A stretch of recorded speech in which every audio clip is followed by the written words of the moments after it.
Como he dicho en el principio de mi primera intervención, he dejado tanto la situación de Rodalíes como también otros aspectos de objeto de esta comparecencia, como son los internacionales, para el debate, porque efectivamente la gravedad del accidente de Adamuz exigía una intervención inicial centrada única y exclusivamente en ello. Pero antes de nuevo de abordar la materia ferroviaria más de manera pormenorizada también en algunas cuestiones territoriales, singularmente en Cataluña, sí quisiera de forma telegráfica decir algunas cuestiones sobre la política internacional. Lo primero sobre Venezuela. Aquí se ha dicho por una parte o por otra, bueno, mi gobierno, lo saben ustedes, no reconoció la supuesta victoria electoral de Maduro como presidente debido a las irregularidades que se cometieron en las últimas elecciones. Esto es así, señorías. Y aparte, no solamente no lo reconoció España, no lo reconocieron ninguno de los Estados miembros de la Unión Europea, e incluso también hubo una propia Comisión de Naciones Unidas que no reconoció efectivamente esos resultados y también las irregularidades que se pudieron cometer en esas elecciones. Pero creo que eso no legitima lo que ha hecho la administración estadounidense. Antes, al contrario, creo que no podemos reconocer ni aplaudir la operación llevada a cabo por Estados Unidos en Caracas. Fuimos claros no solamente desde el punto de vista europeo, sino también desde el punto de vista internacional, uniéndonos a distintos países, como por ejemplo Colombia, Brasil, otros países de la región latinoamericana y del Caribe, diciendo que efectivamente era una intervención contraria al derecho internacional, que sienta, por cierto, un precedente muy peligroso en el mundo y porque no parece que vaya siquiera a servir para poner en marcha una transición democrática en ese país. No lo parece, al menos a día de hoy, aquí se ha dicho, se ha señalado, parece que son otros los objetivos, las prioridades que tiene la administración estadounidense. Pensamos, en todo caso, señorías, que el destino de Venezuela debe ser decidido por los venezolanos y que debe construirse de forma pacífica y dialogada con el apoyo de la comunidad internacional, sin tutelas, y ahí es donde va a estar España. Sobre Irán, que antes se ha hecho algún reproche, señorías, creo que hemos sido claros desde el principio. Ahí están las declaraciones del Ministerio de Asuntos Exteriores, también las comparecencias que se han hecho en estas Cortes Generales por parte del ministro. Por tanto, condena absoluta y rotunda a lo que está haciendo el régimen iraní precisamente con la población iraní y particularmente con las mujeres. Segunda consideración, Ucrania. Enero nos trajo una puerta de esperanza, de ahí que ofreciera a los grupos parlamentarios tener una reunión para poder informar sobre cuáles podrían ser los avances en esas conversaciones de paz. Por primera vez en mucho tiempo surgió esa posibilidad real de articular unas garantías de seguridad que satisfacieran las necesidades de Ucrania y también de Rusia y que sirvieran también de base para crear la paz que creo que todos queremos, justa y duradera, en el este de Europa. Como saben, me reuní el 6 de enero en París con mis homólogos en la coalición de voluntarios, pero desgraciadamente no parece que haya habido avances en este aspecto. Por tanto, quedamos a la espera, quedamos atentos. Vamos a continuar apoyando a Ucrania en su lucha por la libertad. Ayer mismo tuvimos ocasión de poder hablar con el presidente del Parlamento de Ucrania. También saben que la Comisión Europea está diseñando un paquete de prosperidad para Ucrania. Fuimos de los países que, por supuesto, apoyamos la mutualización de la deuda para sostener financieramente el Estado ucraniano. En definitiva, señorías, creo que España está donde debe estar, que es en el respeto al derecho internacional y al orden multilateral. Tercer asunto internacional al que me gustaría referirme, el Mercosur. Lo he dicho en otras ocasiones, también ante sus señorías, y cuando he tenido ocasión de hacerlo ante la opinión pública, creo que el reto que tiene ahora mismo la Unión Europea es, en primer lugar, profundizar en su mercado interior, y eso no exige desregular, sino simplificar las leyes, la regulación y, por supuesto, también armonizar. Tenemos que impulsar el mercado interior y, por otro lado, lo que tenemos que hacer es, frente a una administración, la americana, que lo que está haciendo es romper unilateralmente acuerdos comerciales, pues crear acuerdos comerciales con otras regiones del mundo. Afortunadamente, hay muchos países, hay muchos bloques regionales que quieren asociarse con la Unión Europea, y creo que después de más de 20 años, el que la Unión Europea haya sido capaz de firmar un acuerdo importante con el Mercosur, con los países del Mercosur, es una extraordinaria noticia para Europa, sin duda también lo es para España, porque estamos creando un marco de predictibilidad, de seguridad, de respeto a un orden que, desgraciadamente, de forma unilateral se está rompiendo por parte de otros. Eso no significa que nosotros, durante todas estas décadas, con distintas administraciones, porque no ha sido solamente la administración que yo presido, sino también otras, recordemos que llevamos más de 25 años negociando este acuerdo entre la Unión Europea y el Mercosur, también en España, pues se hayan estudiado a fondo este asunto y hayamos visto cuáles deben ser los mecanismos que pongamos en marcha a nivel europeo para superar las dificultades y las incertidumbres que pueda generar este acuerdo. En todo caso, señorías, quiero también trasladar a los agricultores y agricultoras que somos muy conscientes en nuestro país de las dudas que puedan tener, de las preocupaciones que puedan tener. Para ellos, el Parlamento Europeo aprobó ayer mismo unas salvaguardas agrícolas que van a permitir a la Unión Europea suspender o dificultar la entrada de productos latinoamericanos si se considera que puede dañar de algún modo a nuestros productores. Y no solamente eso. La Comisión Europea, es decir, el Gobierno de Europa, ha previsto mecanismos de compensación, de apoyo financiero extraordinarios, ha propuesto la creación de una red de seguridad unitaria dotada nada más y nada menos que de 6.300 millones de euros, que vendría a duplicar la actual reserva agrícola. Y todo ello para proteger a nuestros agricultores de posibles perturbaciones en el mercado, si es que se produjeran,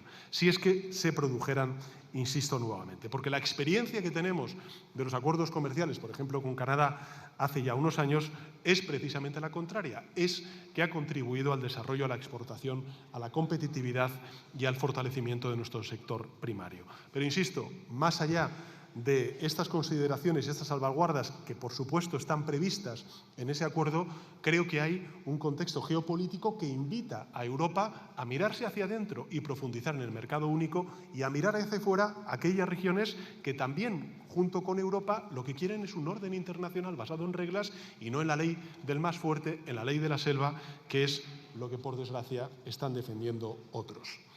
Cuarto, Groenlandia.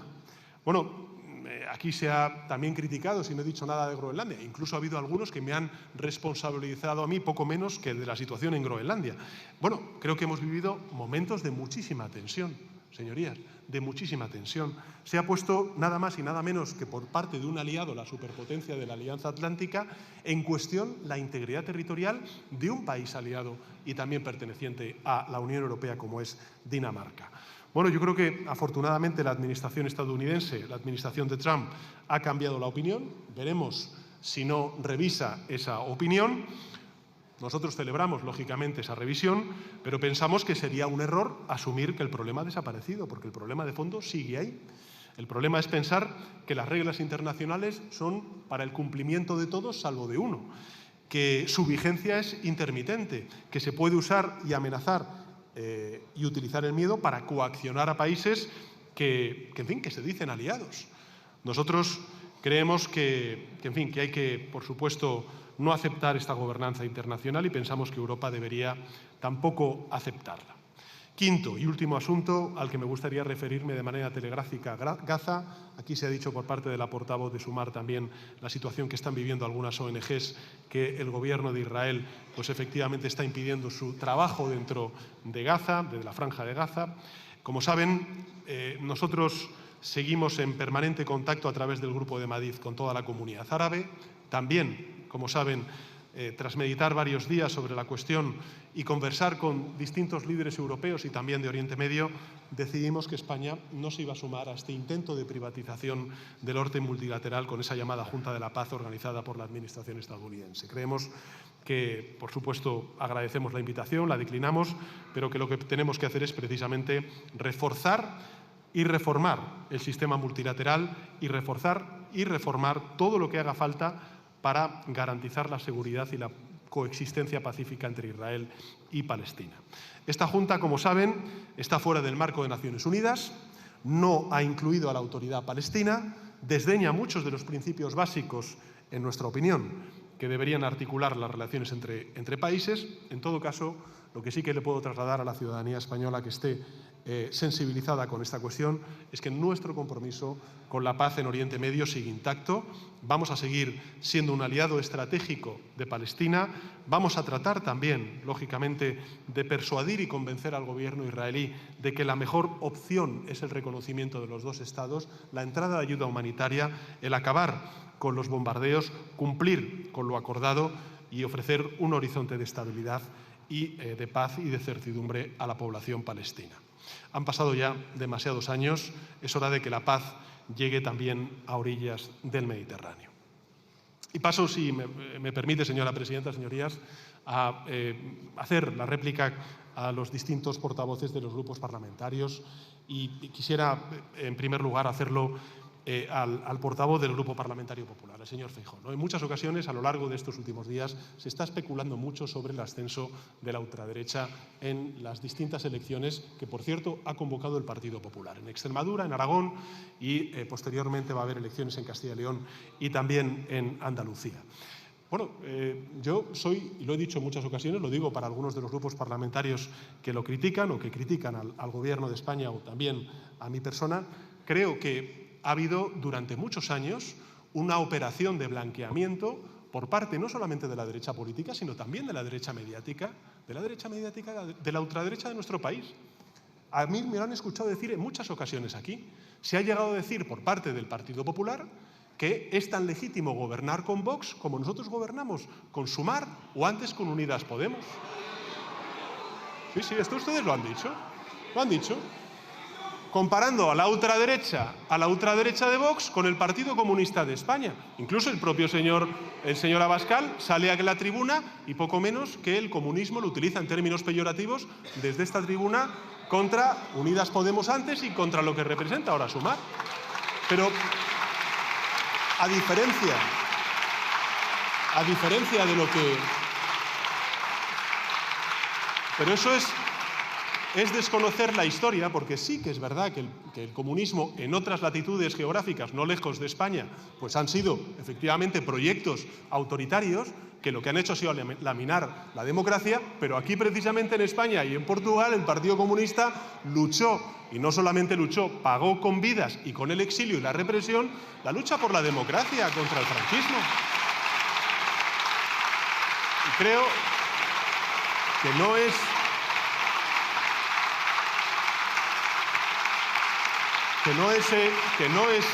justo, ni por supuesto es coherente ni veraz respecto a la historia democrática de nuestro país, situar a aquellos que jalearon y que han defendido, incluso hoy lo hacen, pues el golpe de Estado y la dictadura franquista a un partido que pagó con su vida y con el exilio y la represión la dictadura franquista. Y lo digo yo, que soy el secretario general de otra organización política. Pero cuando ahora vemos que se blanquea la ultraderecha por parte de la derecha política, en el fondo y en la forma. Claro, si el otro día, en el cierre de campaña de Aragón, el señor Feijóo lo que hace es invitar a un grupo musical que lo que está reivindicando es el golpe del 36 y invita a una persona que, por cierto, bien que le pagan las administraciones públicas gobernadas por el Partido Popular, al señor Vito Quiles, con dinero público de todos, de aquellos que votan a la derecha, a la ultraderecha, pero también a otras formaciones políticas que nada tienen que ver con él, le invitan, pues claro, lo que se demuestra al final, ¿qué es? Pues que el Partido Popular, que Vox y que Alvise y que se acabó la fiesta son lo mismo. En el fondo y en la forma son lo mismo. Y ustedes se sorprenden de la subida de Vox. Tanto es así que el Partido Popular forzó un congreso antes de verano para reafirmar el liderazgo, creo que de alguna manera en entredicho, del señor Feijóo. Al día siguiente o a la siguiente semana, cuando salió la portavoz del Grupo Parlamentario Popular en una entrevista diciendo yo no tendría ningún problema en que el señor Abascal fuera vicepresidente del gobierno del señor Feijóo, luego tuvo que matizarle el señor, el portavoz, el secretario general del Partido Popular diciendo, el señor Tellado, discúlpeme, el señor Tellado, diciendo que por supuesto ellos no iban nunca a gobernar con Vox. Bueno, pues aquí le tenemos. Hoy al Partido Popular diciendo que por supuesto que van a poder gobernar con Vox. La pregunta no es tanto si el PP ha decidido. La pregunta es qué va a hacer el señor Abascal. Desde luego va a pagarlo muy caro, va a poner un precio muy alto. Y eso es lo que preocupa al Gobierno de España. Y es la reflexión que me gustaría hacer también al conjunto de la ciudadanía. Porque lo que estamos viendo este mes y medio que llevamos de año, desde enero de 2026, es que llevamos 8 borrascas, señorías, 8 borrascas. 8 borrascas con un nivel de agresividad climática que no habíamos visto durante mucho tiempo. Y lo que está pidiendo el señor Abascal como primera condición para poder decir que sí a la investidura de la señora Guardiola en Extremadura o del señor Azcón en Aragón, y ya veremos qué pasa en Castilla y León y Andalucía, esperemos que haya un cambio hacia la izquierda para evitar tal atropello, lo primero que están pidiendo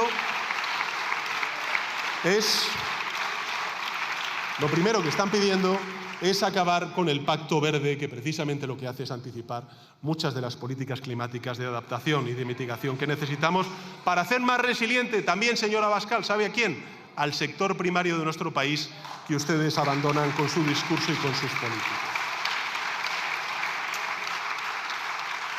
Es difícil, en todo caso, y este yo creo que es uno de los principales males que tenemos en esta Cámara, que lo haga la ultraderecha no lo justifica, pero hasta incluso es normal porque vive, coexiste, propaga esa desinformación. De ahí, claro, que voten en contra o que se opongan a cualquier control que pueda haber o regulación de las redes sociales. Pero es difícil que la derecha tradicional de este país, que ha gobernado este país, y usted lo ha hecho, señor Feijóo, durante 13 años al frente de la Xunta de Galicia, utilice la desinformación, los bulos y la mentira como lo hace, de manera tan impune, tan frívola y, en fin, con una cierta cara dura. Y se lo voy a demostrar, porque usted dice que ha imprimido informes, pero claramente no se los ha leído.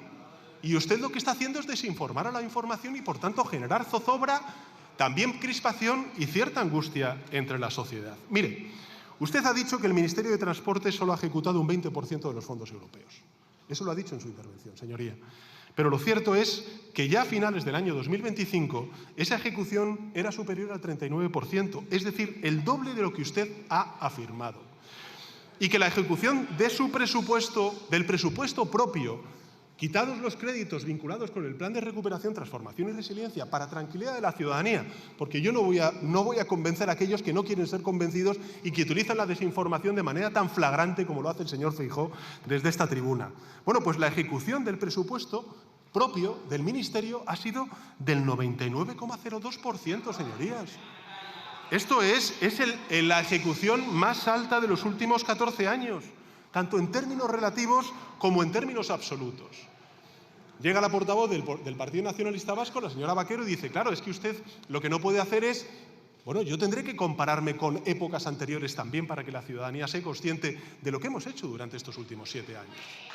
Eso es lo que hace, lo que he hecho en mi intervención. Señor Feijóo ha dicho, lo digo no refiriéndome a él, no dirigiéndome a él, es a la ciudadanía, ha dicho que la inversión por trenes y kilómetros ha disminuido y que el gasto en mantenimiento por kilómetro circulado ha bajado. Y son dos mentiras. Son dos mentiras que viene aquí el señor Feijóo y la suelta con las implicaciones y las consecuencias que tiene para la sociedad. Se dice, tenemos que hacer autocrítica. Por supuesto, yo lo he dicho en mi primera intervención, señorías. Tenemos que aprender de esta tragedia, porque es evidente que se han cumplido con todas las normas, todos los requerimientos, todas las inspecciones que tanto la normativa internacional europea como la española hemos planteado, se ha aprobado y no ha sido suficiente porque hemos tenido esta fatalidad, esta tragedia. Y por supuesto que lo vamos a hacer, señoría, con absoluta transparencia, con absoluta rendición de cuentas. Pero creo que es importante decir las cosas tal y como son y no mentiras. Porque el señor Feijóo lo que hace es generar zozobra, crispación y mucha angustia e inseguridad entre la ciudadanía al propagar poco menos que este es un gobierno que no está haciendo sus deberes en materias que sí lo está haciendo. Mire, la realidad es que la inversión por trenes y kilómetros se ha incrementado en un 50%. En un 50%, sí, señor Feijóo. Sí, señor Feijóo. Hemos pasado de 3,6 euros en 2018 a 5,4 euros en 2025. como también lo ha hecho el gasto en mantenimiento por kilómetro circulado. Ya lo que me parece sorprendente es que traiga el jefe de la oposición a esta tribuna el nombre de un profesional que no nombró esta administración y que ocupa un cargo de director general. Ha dicho el señor Feijóo que hemos cambiado al director de seguridad en circulación de Adif para poner, cito textualmente, a una persona de formación con nula competencia técnica y experiencia. Pero eso es otro bulo que ha sacado de un tabloide digital de color amarillo que se llama The Objective. Lamento y mucho tener que decir el nombre, pero es que, más que nada, para que los ciudadanos sepan de dónde se nutre la información, que nada más y nada menos, no digo el señor Abascal, que está claro que está en eso y en otras muchas cosas, sino el jefe de la oposición, utiliza precisamente para un tema tan grave como la tragedia que hemos vivido en Adamuz, utilice bulos, desinformación que no contraste para propagar simplemente odio, crispación y angustia e inseguridad entre la ciudadanía.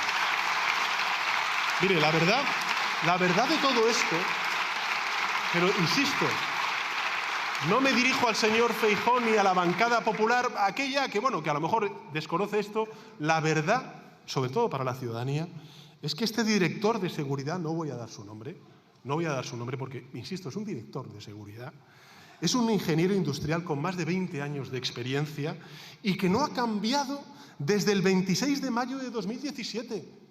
Y yo en 2017, el 26 de mayo, no era presidente del gobierno, era el señor Rajoy.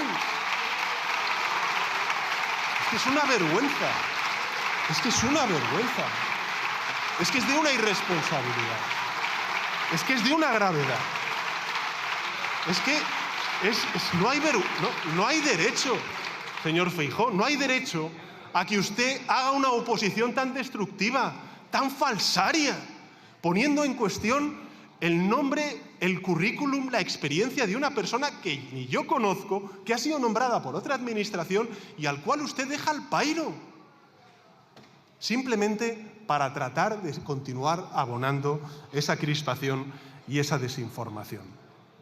Fíjense, señorías, yo lo desconocía, pero fíjense si una asociación que se llama Hay Derecho ha felicitado recientemente al Gobierno por, cito, textualmente, y abro comillas, situar al frente de Adif a profesionales con una larga trayectoria en el sector y sin vinculación política previa. Cierro comillas. Y puede usted además encontrar la cita en la página 89 del estudio sobre el mérito y la capacidad de los directivos del sector público. Por tanto, señoría, señor Feijóo, nosotros no nos imprimimos los informes para ahorrar papel, pero sí nos los leemos.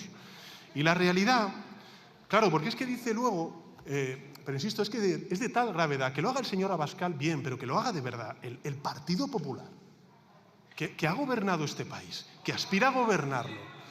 Miren, señor Sánchez García, le llamo al orden por primera vez. El señor Feijóo, desde esta tribuna, esta mañana, ha dicho que hubo 8 instituciones distintas, y ha sacado aquí algunos de los 8 instituciones distintas que nos avisaron del riesgo inminente de un accidente ferroviario. Pero qué irresponsabilidad, señor Feijóo. Pero tan desesperado está, tan carente de argumentos está para tener que acogerse a bulos, a desinformación, manipular, tergiversar, retorcer muchos de los informes de instituciones que en absoluto dijeron esto. Miren, el Banco Europeo de Inversiones lo ha dicho. El Banco Europeo de Inversiones alertó de un accidente ferroviario. Si no, que se recuerde en el día de hoy el acta y la intervención del señor Feijóo. Bueno, pues el Banco Europeo de Inversiones lo que hizo fue emitir un diagnóstico técnico para validar un préstamo, pero no hizo ninguna advertencia de ningún tipo, señorías. ¿Pero por qué ustedes quieren meter miedo a la gente? La CNMC, que también ha sido otro de los informes que el señor Feijóo ha sacado a colación para decir que ya poco menos que salvo nosotros todo el mundo veía este accidente ferroviario, la CNMC nunca habló de seguridad, sino que hizo solamente recomendaciones sobre la competencia y los precios en el sector. Dice que la Comisión Europea también alertó sobre un eventual accidente ferroviario. Y el informe que usted menciona, por cierto, versa sobre la situación operativa del sistema y cuando dice, y cito textualmente para que quede que conste en acta y sobre todo para tranquilidad de la ciudadanía. Cuando dice textualmente que la línea se ha quedado obsoleta, no hace ningún juicio, sino que se limita a reproducir la petición formulada por este Ejecutivo para solicitar los recursos y poder renovar la vía. Es que es un escándalo. Es de tal irresponsabilidad. Es de tal irresponsabilidad el utilizar la desinformación, la angustia y el buen nombre de instituciones, que lo único que han hecho ha sido ayudar a este Gobierno a renovar, a actualizar una importante red ferroviaria que me parece que le retrata al señor Feijóo. Es una falta de respeto, a mi juicio, a los ciudadanos. Antes se ha dicho aquí por parte de, creo que ha sido el portavoz del Grupo Parlamentario Socialista, no se puede subir a esta tribuna, digo, como jefe de la oposición, como portavoz de Vox. Aquí se puede subir, barra libre, y decir cualquier cosa, insultar, lo que sea. Pero, hombre, el jefe de la oposición, el jefe del Partido Popular, que ha estado 13 años al frente de la Xunta de Galicia, en fin, me parece que es una extraordinaria irresponsabilidad. Da la sensación algunas veces, además, que el señor Feijóo como que descubre el agua caliente, ¿no? O sea, ha dicho el señor Feijóo que va a crear una agencia independiente que coordine la seguridad de trenes, aeropuertos y carreteras. Pero no se ha enterado el señor Feijóo de que ya existe y de que ellos votaron que no.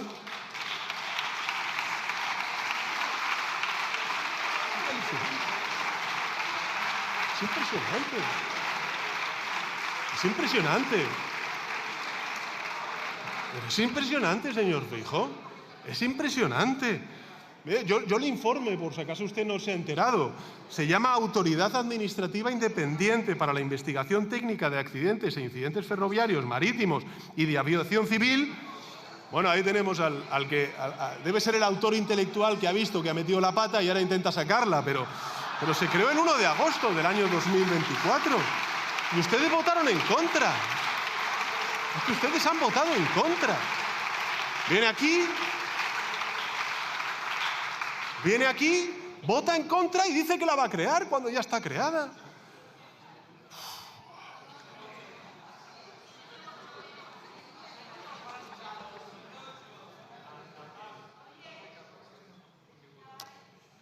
Señor Feijóo, antes lo ha hecho el señor Patxi López de manera muy brillante, ¿no? Yo creo que el señor Feijóo se ha preguntado a sí mismo, ¿qué hubiera ocurrido si este accidente hubiese ocurrido bajo la presidencia del Partido Popular? Y a mí me parece que es una pregunta oportuna que responder.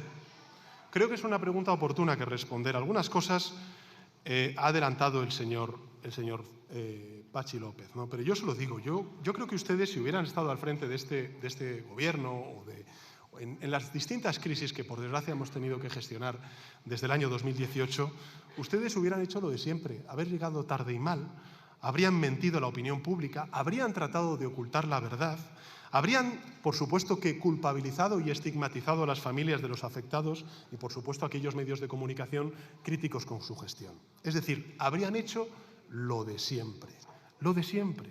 Ustedes no improvisan, utilizan el mismo manual. Antes lo ha dicho el portavoz del Grupo Parlamentario Socialista: incompetencia, opacidad, mentiras y, por supuesto, estigmatización de las víctimas. Sobre la incompetencia, bueno, pues cuando se produce una emergencia, los cargos del Partido Popular, pues sencillamente es que no sabemos dónde están. Se ausentan de sus puestos de responsabilidad, ignoran las recomendaciones de los expertos, desconocen sus protocolos y sus propias competencias y, en lugar de resolver el problema, lo que hacen es tirar balones fuera. Por ejemplo, ahora que están prontas las elecciones en Castilla y León, recordemos los incendios en Castilla y León este verano. O recordemos también en Extremadura lo sucedido este verano con los incendios. El señor Mañueco y la señora Guardiola dijeron que tenían todo bajo control al principio. Después, cuando vieron que la realidad les superaba, lo que hicieron fue pedir al Gobierno de España, nada más y nada menos, que 50 helicópteros de extinción, 50 aviones, el doble de todos los efectivos que tiene la Unión Europea. Y unos días más tarde exigen la activación del Mecanismo Europeo de Protección Civil, que en realidad ya llevaba activo 4 días. Da igual, porque lo importante es decir qué hacen, dar la sensación de que están haciendo cosas. Cuando las inundaciones asolaron varios pueblos de Aragón, el señor Azcón, ¿qué hizo? Se fue de boda a La Coruña, en su coche oficial, no apareció por allí en 3 días, eso sí, justificó su ausencia diciendo que él no tenía Falcon para ir a Aragón. Cuando, en fin, las calles de Valencia se llenaron de agua y de lodo, el señor Mazón se fue a decir, o a hacer, mejor dicho, Dios sabe qué. La pregunta de verdad, señorías, es si usted lo hubiera hecho mejor. El señor Feijóo, como presidente del Gobierno. Y yo, francamente, lo dudo, señor Feijóo. Sobre todo, desde que el pasado 23 de enero usted reconociera, todo un presidente del Gobierno de la Xunta, es decir, de un gobierno autonómico durante 13 años, que reconociera ante la jueza, que no sabe qué es un CECOPI. El señor Feijóo ante la jueza dijo, no sé lo que es un CECOPI. ¿Lo reconoció o no lo reconoció, señor Feijóo? No, pero dígame usted, ¿lo reconoció o no lo reconoció? Dígalo usted aquí arriba. Diga usted en la tribuna, ¿reconoció usted sí o no que sabía lo que era un CECOPI? ¿Mintió la jueza? ¿Está mintiendo a estas Cortes, señoría? Diga usted aquí si dijo ante la jueza que no sabía lo que es un CECOPI. No lo va a hacer, claro que no. ¿Cómo es posible que todo un presidente autonómico durante 13 años no sepa lo que es un CECOPI, ni cómo funciona un CECOPI, qué es lo que dijo ante la jueza, si estuvo presidiendo 8 CECOPIs mientras fue presidente de la Xunta de Galicia?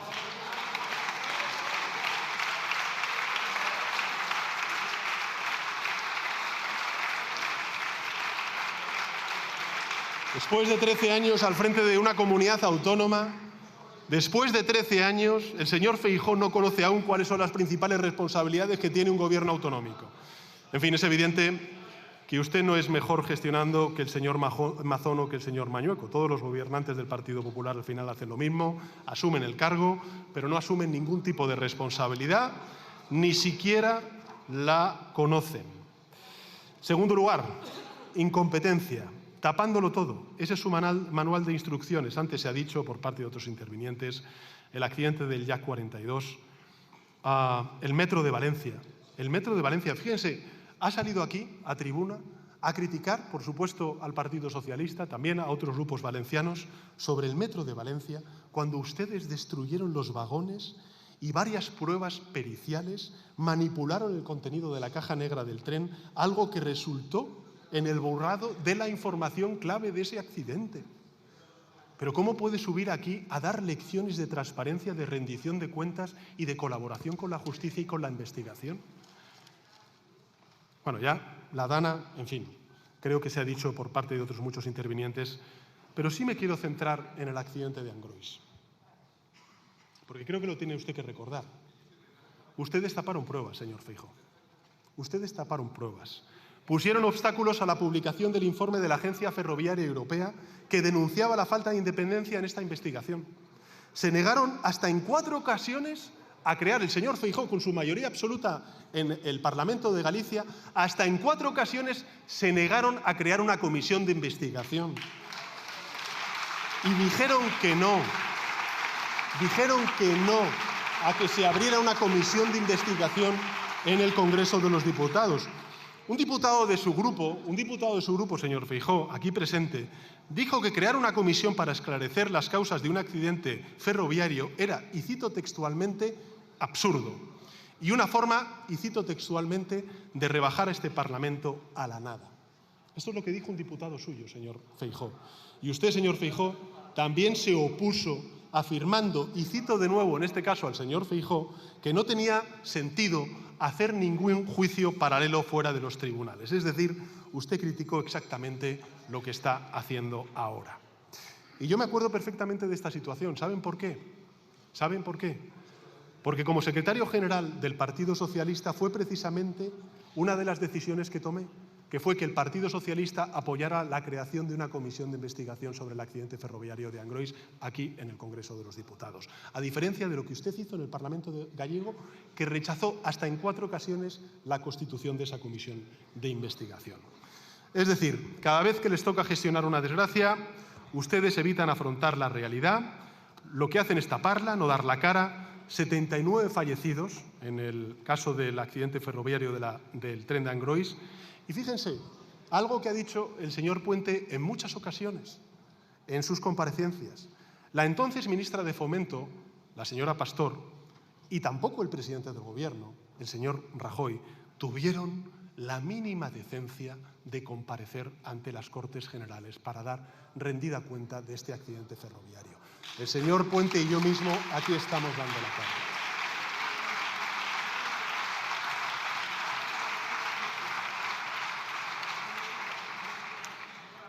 Sobre las mentiras, señoría, es que hay ejemplos para dar y tomar, pero lo que sí que es evidente es que hay un patrón claro en la gestión por parte del Partido Popular allí donde tienen que gestionar emergencias. Cometen negligencias gravísimas, después hacen todo lo posible por taparlas y también lo ocultan con mentiras. Y si no, pues hacen algo que ha comentado algún otro portavoz y también el portavoz del Grupo Parlamentario Socialista, que es atacar a las víctimas. Creo que hay un momento en el cual ya ustedes no solamente tratan de deshumanizar junto con la ultraderecha a sus adversarios políticos convirtiéndonos en enemigos. Es que hacen lo propio con aquellas víctimas, aquellos familiares que no coinciden en la valoración que hacen sobre la gestión de estas crisis por parte suya. No me quiero referir a las víctimas del Jack 42, tampoco me quiero referir, por supuesto, al metro de Valencia, ni, bueno, en fin, a las residencias de Madrid, donde nada más y nada menos que la presidenta de la Comunidad de Madrid les llama plataformas de frustrados. En fin, una cosa gravísima, que no ha encontrado el reproche de nadie del Partido Popular ante una acusación de tal calibre. Pero de nuevo me voy a referir a usted, señor Feijóo, porque ante las víctimas de Angrois usted las vejó, las maltrató de todo modo, señoría, y cuando encima, un tiempo después, les entrega la medalla de oro de Galicia, solo 3 de las 80 familias fueron a recogerla. 3. A las demás ni siquiera se les permitió acceder al acto. ¿Y sabe lo que dijeron esas víctimas, señor Feijóo? Fuimos tratados como terroristas. Eso es lo que usted ha hecho como presidente de la Xunta de Galicia ante un accidente que cegó la vida de 79 ciudadanos en nuestro país.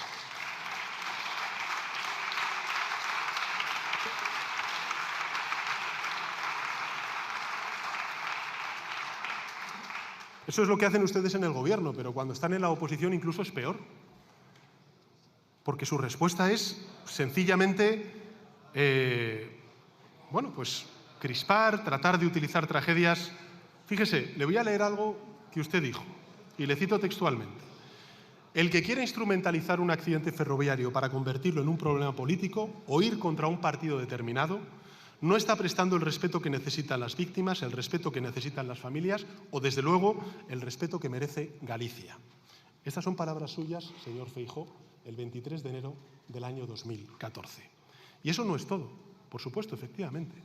Pues hagan lo propio, no desinformen, señoría, no utilicen bulos, traten de arrojar verdad y transparencia a una tragedia como esta. Respeten a las víctimas.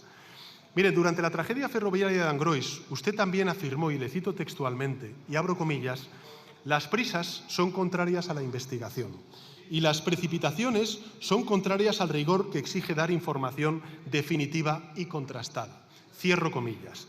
Y que lo último que se debería hacer, y vuelvo a abrir comillas, es utilizar la tragedia para buscar rentabilidad política. Cierro comillas. ¿Qué ha sido de todo aquello, señor Feijóo? ¿Qué ha sido de esa moderación, de esa altura de Estado, de esa política para adultos? ¿Se la ha robado Ayuso, Abascal y Vito Quiles? Claro, por supuesto. ¿Es ignorancia o mala fe, señor Feijóo? Yo creo que es un poco de todo. Usted hace 2 semanas dijo que la inversión actual en mantenimiento ferroviario es, y abro comillas, absolutamente insuficiente. Cierro comillas. Lo he dicho en mi primera intervención, creo que tenemos que abrir un debate sobre la inversión en el ferrocarril. Por supuesto, tenemos también, a la luz de lo que arroje la Comisión Independiente de Accidentes Ferroviarios, ver exactamente cómo podemos mejorar las garantías, las inspecciones en todo el sistema ferroviario europeo. Pero si a usted le parece absolutamente insuficiente, Si los 76.000 euros que hoy dedicamos a cada kilómetro de vía son absolutamente insuficientes, usted, que pertenece a un partido de gobierno, bueno, ¿qué eran los 46.000 euros que dedicaba el señor Rajoy? Una negligencia criminal, supongo.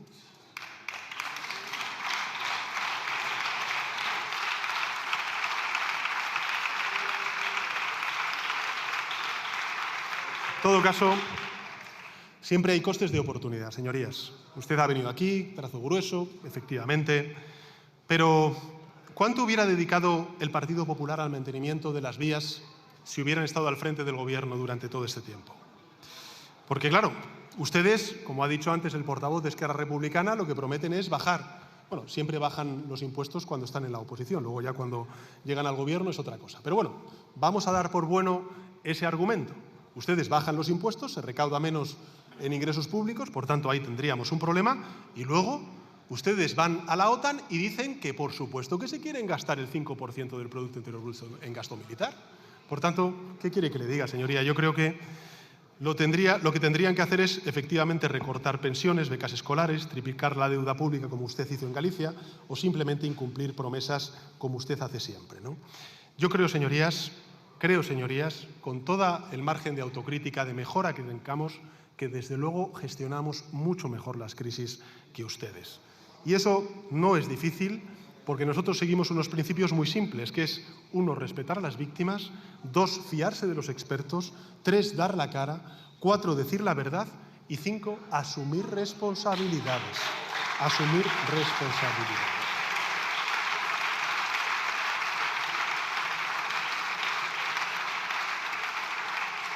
Señora Abascal, de sus 20 minutos ha dedicado solamente 1 minuto al accidente ferroviario. Esa es la medida del respeto que tienen las víctimas el señor Abascal.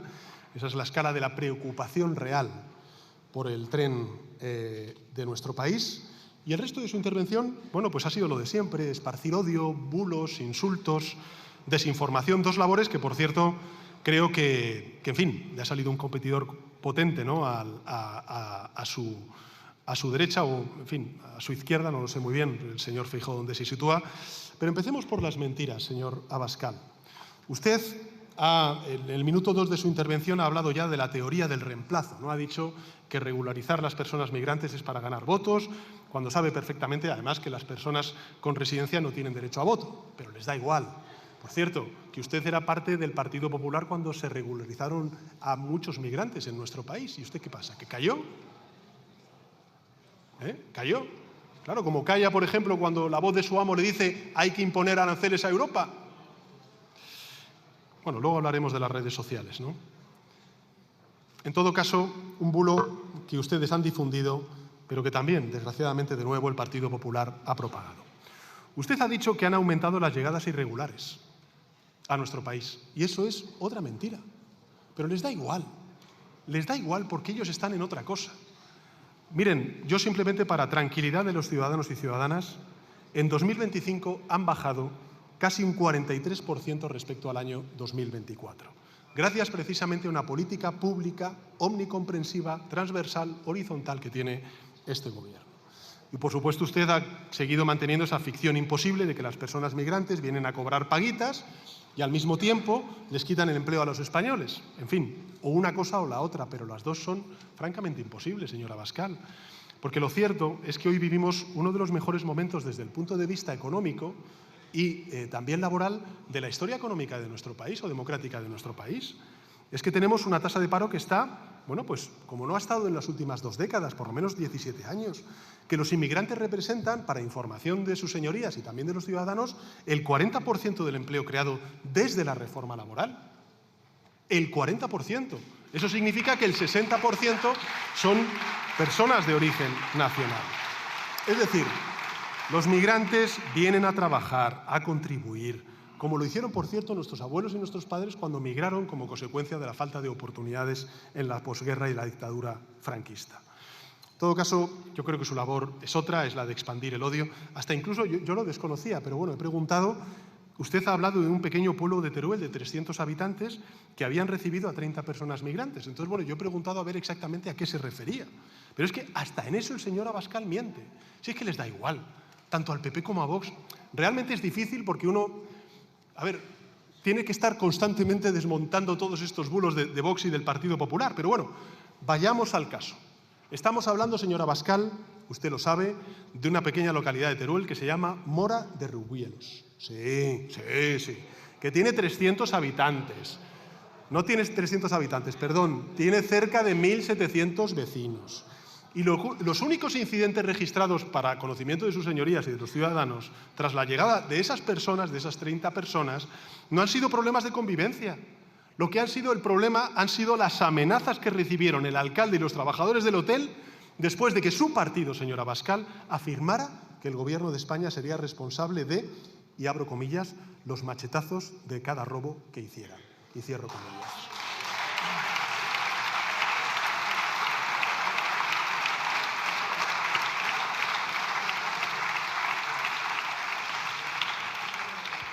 En España no sobra nadie, señora Abascal. Si tiene que sobrar algo, es precisamente su odio. Un odio, por cierto, que ustedes expanden de manera sistemática en las redes sociales contra todo el que piense diferente, ¿no? Claro, da lecciones desde esta tribuna, señora Abascal, de libertad de expresión cuando ellos impiden que entren medios de comunicación que no les son afines en las ruedas de prensa y que les pregunten. Y persiguen precisamente a los medios de comunicación, a los periodistas de esos medios de comunicación que no les hacen, en fin, que no les siguen la corriente, ¿no? Bueno, yo creo que con amigos como usted, España no necesita enemigos, señor Abascal. Se lo he dicho en muchas ocasiones, el señor Orbán vota sistemáticamente contra los intereses de Europa, se pliega a los intereses de Putin en Ucrania. Usted apoya al presidente de Estados Unidos, al señor Trump, un presidente que amenaza con ocupar un territorio europeo, que se burla de la soberanía europea, que ha impuesto aranceles por un valor nada más y nada menos que de 18.200 millones de euros a nuestro campo y a nuestra industria, y que el señor Abascal no ha dicho ni mu. Usted apoya incluso a este iba a decir, bueno, vamos a decir, magnate, al señor Musk, un billonario que infringe constantemente las leyes españolas y además que está destruyendo la salud mental no solamente del conjunto de la ciudadanía, sino particularmente de los más vulnerables como son nuestros jóvenes, aquellos que tienen menos de 16 años. Claro que sí, ustedes se ríen, pero tenemos que hacer un debate honesto. Y, por cierto, no es un debate entre izquierda y derecha, es un debate social. Hay muchas familias, padres y madres, que votan al Partido Popular, incluso a su partido, señora Abascal, que están muy preocupados con los contenidos a los cuales acceden sus hijos e hijas en las redes sociales. No hay ley en las redes sociales, señoría. Es un Estado fallido y hay que tomar el control de las redes sociales, porque efectivamente se está haciendo caja con la salud mental de los ciudadanos y ciudadanas y particularmente de la gente joven. ¿O es que es libertad de expresión y es, por tanto, censura el prohibir, evitar el que se puedan manipular, como aquí se ha dicho esta mañana por parte de otros grupos parlamentarios, la imagen de nuestros menores haciéndoles estar desnudos en las redes sociales?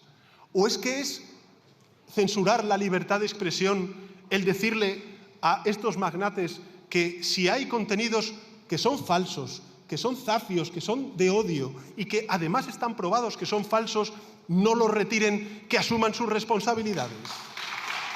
¿O es que es una censura? ¿O es que es una censura, señorías? ¿O es que es una censura decirle a estos tecnooligarcas que manipular los algoritmos para que se expandan mensajes de odio, de violencia, de pornografía y no la verdad, y que asuman la responsabilidad? Eso es censurar y limitar la libertad de expresión. Señorías, desde luego la verdad, señorías, desde luego la verdad no es ver cómo manipulan las imágenes de hijos e hijas de muchos de los que estamos aquí, de los 48 millones de españoles y españolas, para someterlos a la desnudez y, por tanto, que se vea esa situación y esas imágenes en las redes sociales. Pero eso da igual. Eso da igual. Porque la ultraderecha, pues efectivamente, lo que hace es propagar esa desinformación, generar ese odio y también utilizar, por desgracia, a nuestros jóvenes para fines que nada tienen que ver. Fíjese, una de las cosas más interesantes que al menos a mí me ha pasado, y lo comparto con ustedes y también con los ciudadanos que estén viendo esta comparecencia. De las cosas más interesantes que ha pasado, de las reacciones sociales que he encontrado después de haber anunciado estas medidas, no la de los 16 años que efectivamente aquí se ha dicho por parte, creo que ha sido la portavoz del Partido Nacionalista Vasco, se está debatiendo sobre la prohibición a 16 años del acceso a las redes sociales. Una de las reacciones más interesantes ha sido el de la propia comunidad científica y de la salud, los propios profesionales sanitarios. Ha sido gente que ha reaccionado positivamente a esta decisión. ¿Por qué? Porque son muy conscientes, somos perfectamente conscientes de lo que está en juego. Y lo que está en juego no es el bolsillo del señor Musk, lo que está en juego es la salud mental de la gente y particularmente de nuestra gente joven.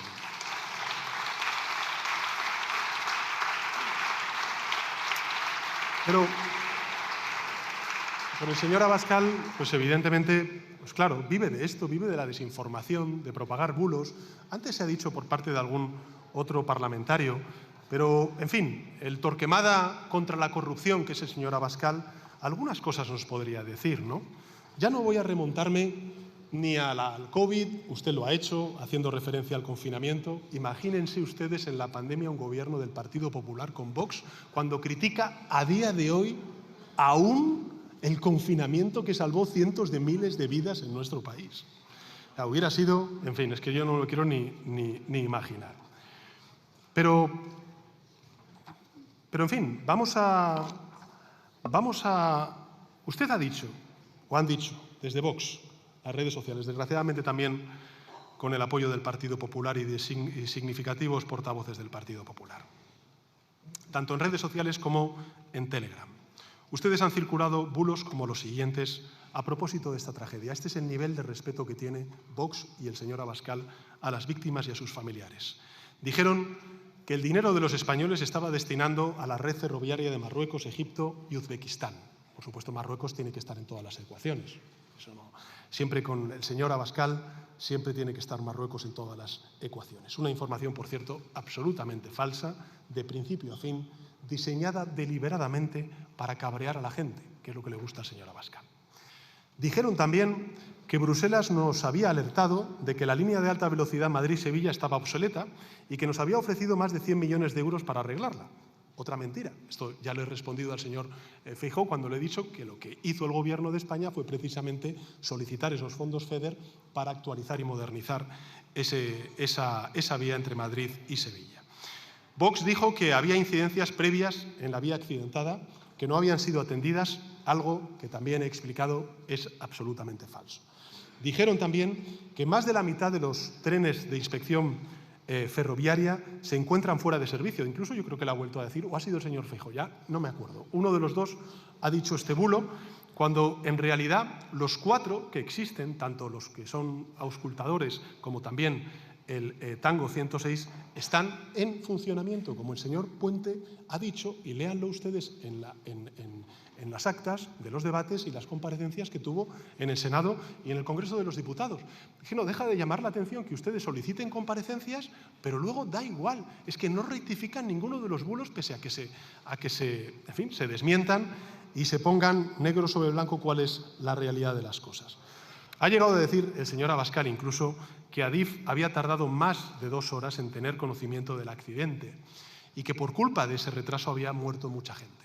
Esto lo ha dicho Vox, señorías, cuando en realidad, como he dicho en mi primera intervención, se tardaron minutos, por supuesto minutos muy largos para las propias víctimas y también para sus familiares y que he explicado en la intervención inicial.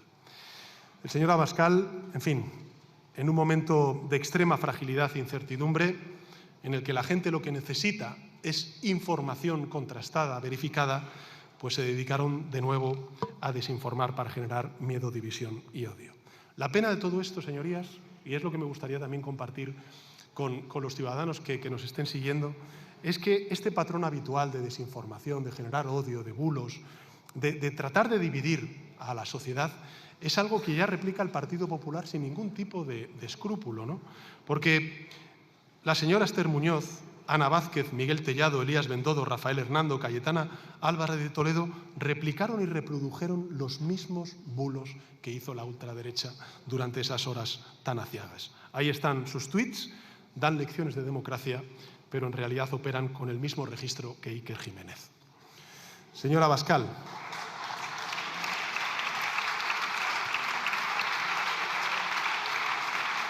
Sí, es muy triste.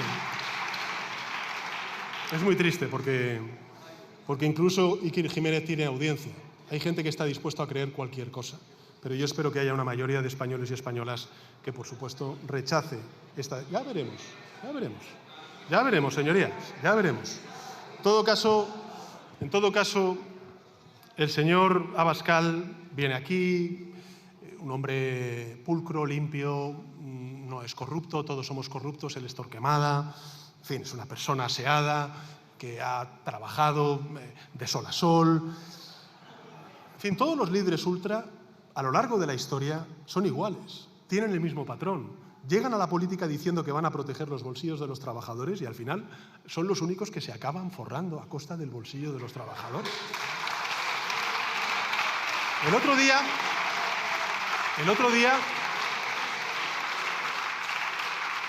señora Abascal,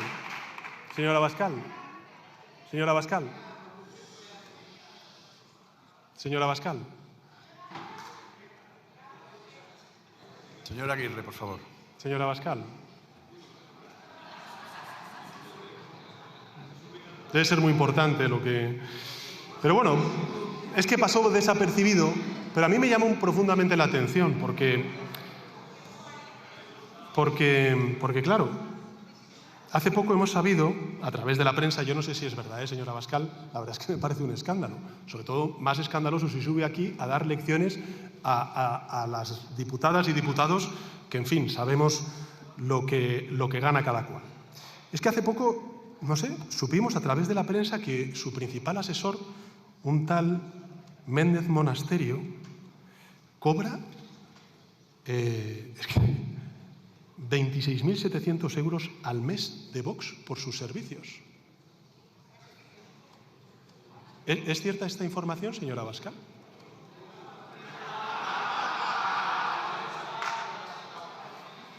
Porque la pregunta que yo me hago no es la de Méndez Monasterio, porque si el asesor cobra este dineral, ¿cuánto cobra el asesorado? Porque este es el problema, señora Abascal, que usted sube aquí, nos da lecciones como un Torquemada cualquiera de que todos somos corruptos, salvo usted y su partido, y resulta que lleva ya unos años al frente de Vox y todavía no ha revelado cuánto gana usted como presidente y dirigente del partido de la ultraderecha.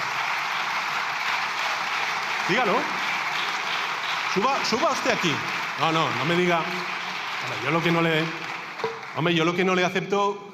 A mí me podrá criticar lo que quiera, señoría, pero usted no me haga ese gesto porque yo creo que, al igual que usted pide transparencia, yo también le exijo transparencia. Porque claro, si su principal asesor cobra 26.700 euros al mes, ¿el asesorado cuánto cobra? ¿Cuánto cobra? Dígalo, suba aquí y diga, ¿cuánto cobra? De verdad, señora Abascal. Porque 26.700 euros al mes no es la España que madruga, señora Abascal.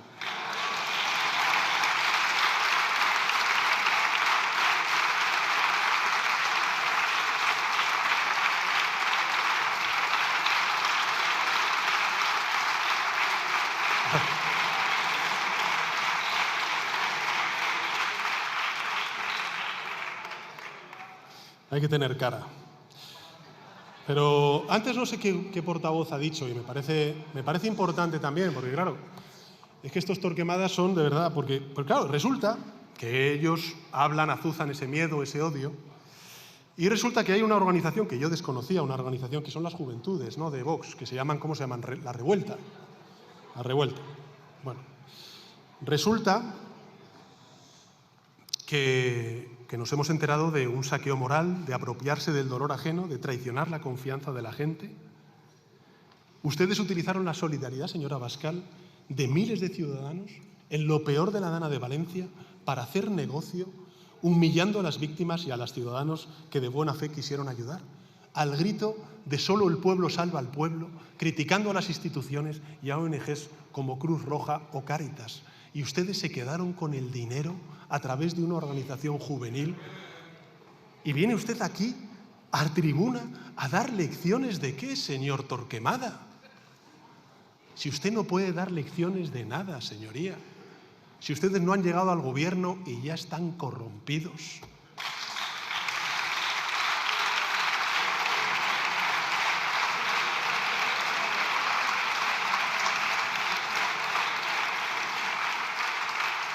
Usted, señora Abascal, según Montserrat Lluís, secretaria general adjunta de Vox, usted, señora Abascal, le repito, según Montserrat Lluís, secretaria general adjunta de Vox, estaba al tanto, y cito textualmente, de los pormenores del caso, y que calificó a su partido, y le cito textualmente a esta señora, la casa de Tócame Roque.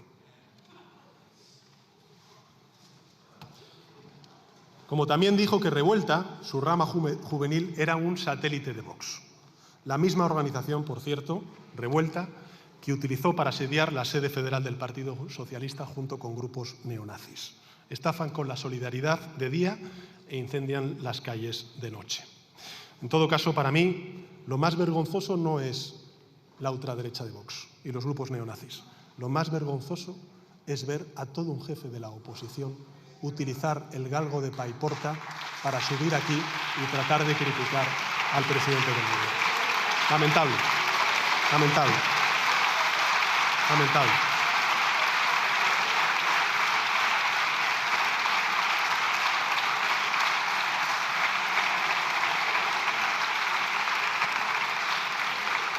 Ha habido, por parte de algunos intervinientes, ha habido, no sé, yo creo que da la sensación en algunas ocasiones que los políticos solamente creen en una forma lineal de hacer política y de que todo está vendido ya. Y de que este gobierno, el gobierno que precisamente lo que está haciendo es ser un dique de contención contra la reacción allí donde hay gobiernos del Partido Popular con Vox, pues no está haciendo nada por... No, perdonen, este gobierno está evitando el que el retroceso en nuestro país sea una realidad, precisamente defendiendo con leyes, con medidas, con políticas, lo que el Partido Popular y Vox quieren desmantelar. Y yo no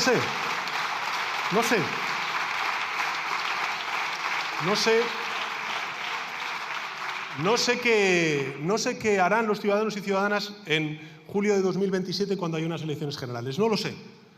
Lo que sea será bueno porque es lo que ellos democráticamente han o habrán elegido. Y yo nunca pondré en cuestión la legitimidad del presidente o presidenta futuro del Gobierno de España. Lo que sí que digo es lo siguiente.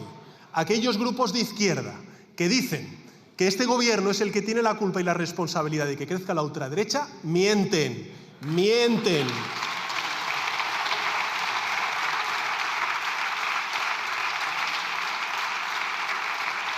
Que quien tiene la responsabilidad del crecimiento de la ultraderecha no es quien con políticas y con ideas y con palabras pone freno a esa ultraderecha, sino quien pone la alfombra roja a la ultraderecha y es la gente del Partido Popular.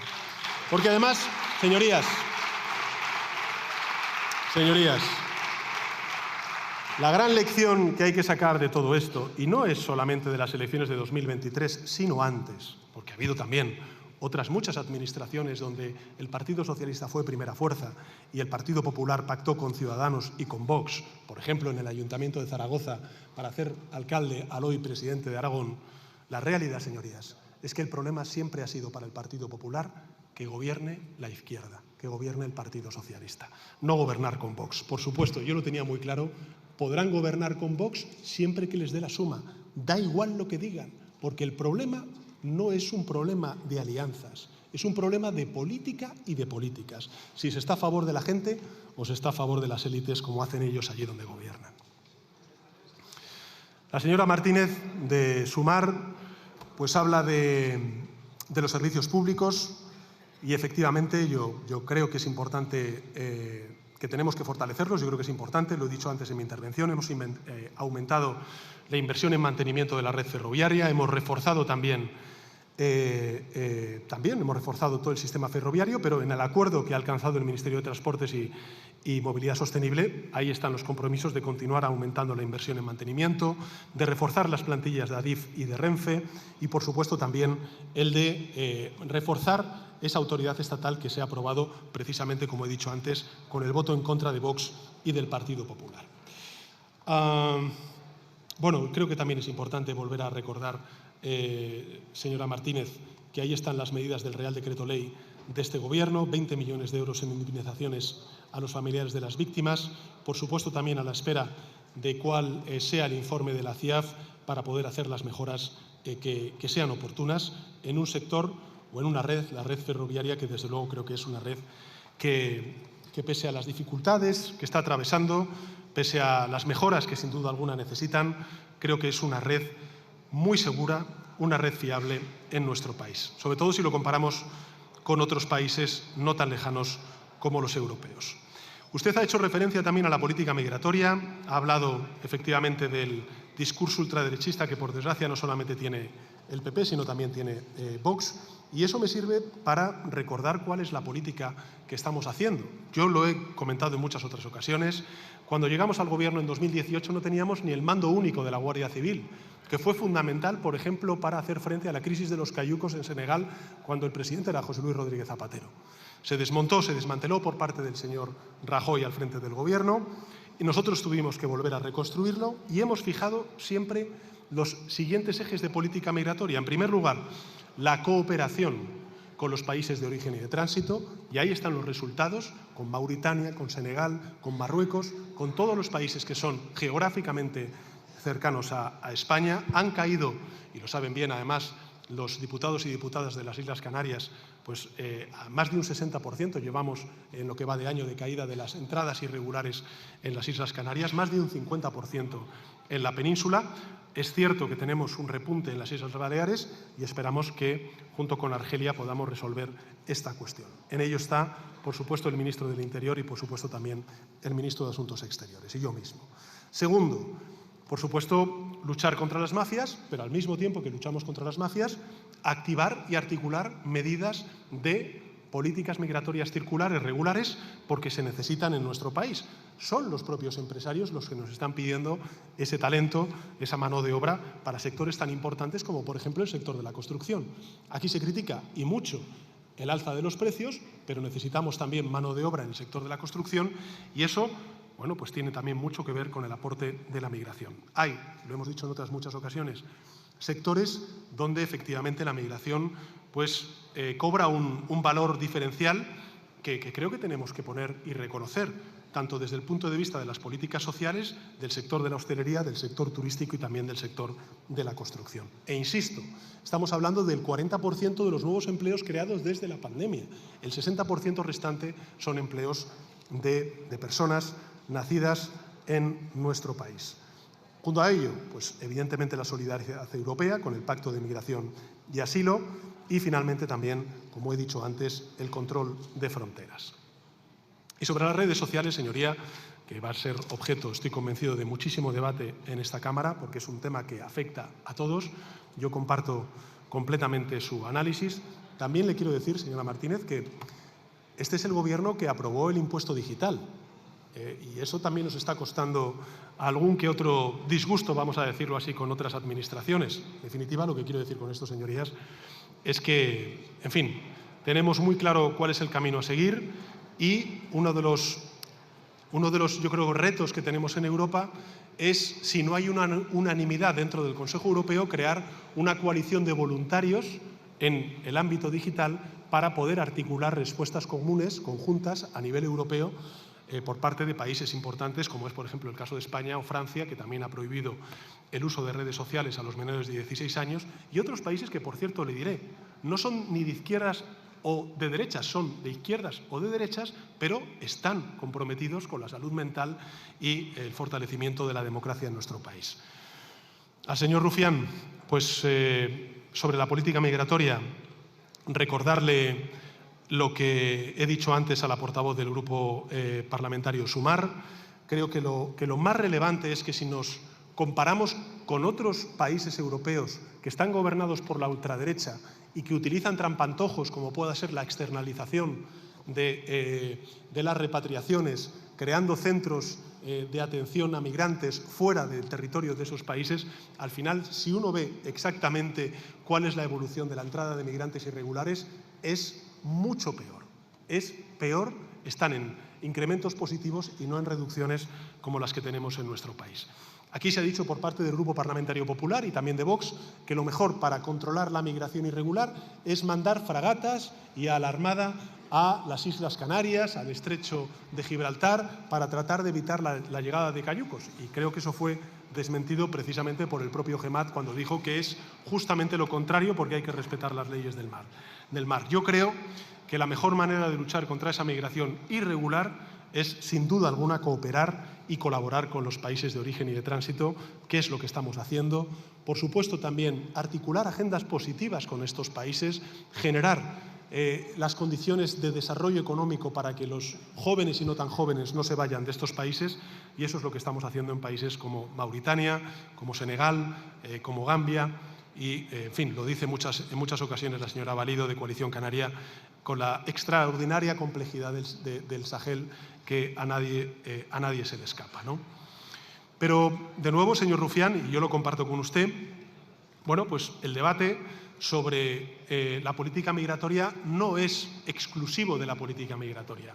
Tenemos un reto demográfico bien importante, no solamente de despoblación en buena parte de provincias de nuestro país, sino desde el punto de vista no de España, sino de Occidente en su conjunto, ¿qué hacemos ante este invierno demográfico? Y, bueno, pues hay países, también gobernados por la ultraderecha, que dicen vamos a cerrar el aporte de la migración y nos vamos a centrar sola y exclusivamente en las políticas de natalidad. Bueno, lo que se ve, la experiencia, los resultados de esa política de natalidad son un absoluto naufragio. Hay que hacer las dos cosas, hay que apostar por las políticas de familias, como está haciendo este Gobierno, y también, lógicamente, apostar por una política de migración ordenada, regular, segura, respetuoso con los derechos humanos y acorde con las oportunidades y las necesidades de desarrollo económico en nuestro país. Y eso es lo que estamos haciendo. Ayer salió una información muy importante, y es que gracias a los permisos de paternidad y maternidad en nuestro país, que se han extendido y que se han equiparado, España es el país donde más uso se está haciendo de esos permisos de paternidad y maternidad. Bueno, pues son transformaciones estructurales que está haciendo este Gobierno y que, lógicamente, tienen que ir acompañadas de lo otro, porque al final, fíjense, y yo sé, señor Rufián, que usted comparte este análisis. Al final, señorías, ¿de qué estamos hablando? Estamos hablando de que más del 90% de los migrantes que viven en nuestro país han entrado por vías regulares. Estamos hablando poco más de un 5% del total de migrantes. En segundo lugar, estamos hablando de que el 10% de los ingresos de la Seguridad Social los aportan los migrantes y que solamente representan el 1% del gasto social total del conjunto de la Administración General del Estado. Pero ese ángulo, que es el ángulo pragmático, digamos, de una sociedad desarrollada que necesita el aporte de la migración para continuar creciendo, continuar financiando nuestro estado del bienestar, pues no es suficiente. Y a mí me parece que el más importante es el que en muchas ocasiones su partido y también este Gobierno y los grupos parlamentarios que representamos a este Gobierno defendemos, y es pues una cuestión de humanidad, de derechos humanos. Detrás de las personas de los migrantes hay personas.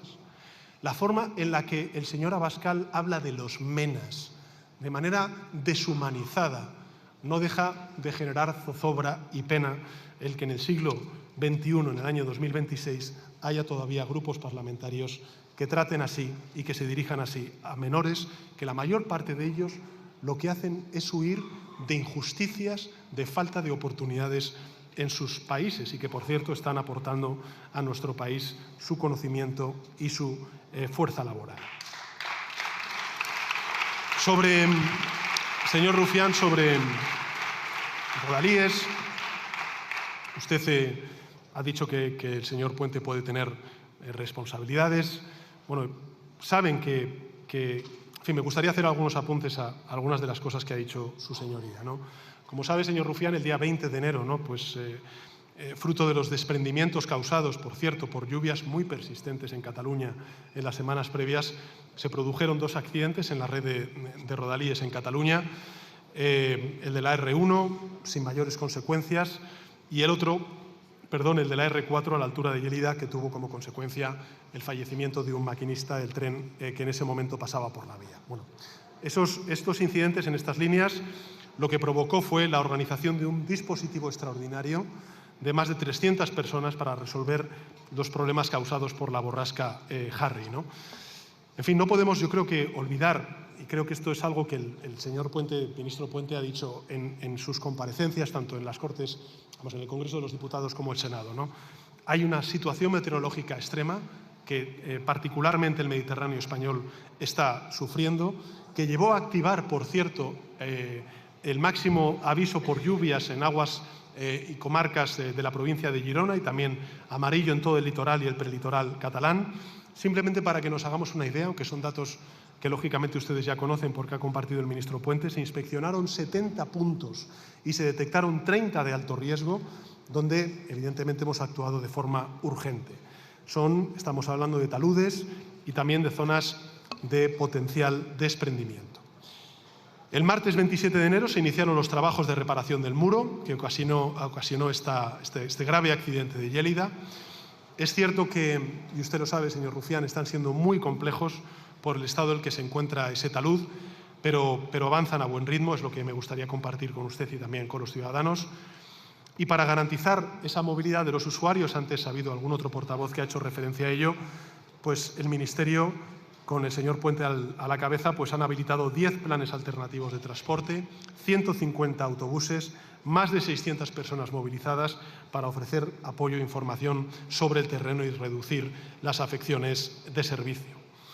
Pensando especialmente en las familias y las víctimas, antes he hecho referencia en el Consejo de Ministros del 27 de enero, aprobamos las medidas urgentes de apoyo a las víctimas por los accidentes de Adamuz y de Lleida. Y yo creo que hemos respondido, señoría, con todas las dificultades, de la manera más ágil posible, pero siempre lo hemos dicho, no lo hemos escondido. Ha hecho referencia también en sus declaraciones y comparecencias el señor Puente. Los problemas en la red de rodalíes tienen, más allá de esta coyuntura, una dimensión estructural que este Gobierno está empeñado en resolver. Son el resultado de una combinación de una infraestructura vieja, a la cual usted ha hecho referencia, a cuellos de botella en los túneles centrales y a una larga etapa, y me van a permitir, porque tendremos también que compararnos con lo que había antes, de baja inversión, problemas a los que este Gobierno está dando y va a seguir dando respuesta. Fíjense, para que nos hagamos una idea, señor Rufián, de cuál es el esfuerzo que está haciendo el Gobierno de España y en particular el ministerio que dirige el señor Puente.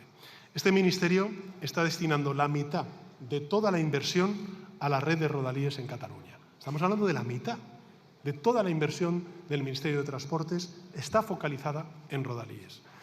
Por tanto, frente al abandono de épocas pasadas y sin caer en la autocomplacencia, sí también quiero compartir con usted que estamos poniendo muchos recursos. Por otro lado, me gustaría también compartir con ustedes una reflexión, ¿no? Y es que, bueno, las infraestructuras que otros dejaron envejecer son hoy más vulnerables precisamente por la emergencia climática, ¿no? Por tanto, son más vulnerables que hace 30 años, no porque llueve de forma mucho más intensa, porque llueve de manera más concentrada y más impredecible. Y si no me creen, ahí están los datos. Cataluña ha registrado su invierno más lluvioso de estos últimos 30 años. El invierno más lluvioso de estos últimos 30 años. Sí, le iba a pedir, presidente, que esperara un segundo, por favor. Un segundo. Repito, el invierno más lluvioso de estos últimos 30 años se ha registrado en Cataluña. Según datos de la agencia Meteocat, la semana anterior al accidente se produjeron las mayores precipitaciones de lluvia en los últimos 76 años en Cataluña. Las mayores precipitaciones en 76 años en Cataluña la semana previa al trágico accidente de rodalíes. Hoy mismo, como saben, llega a Cataluña la 8ª borrasca en lo que llevamos de año. Llevamos poco más de un mes y 15 días. La borrasca que han llamado Nils, que vuelve a activar avisos por lluvias intensas, por fenómenos adversos. Esta es la realidad, no es una hipótesis, no es un escenario futuro y, por tanto, tenemos que decirlo con toda claridad.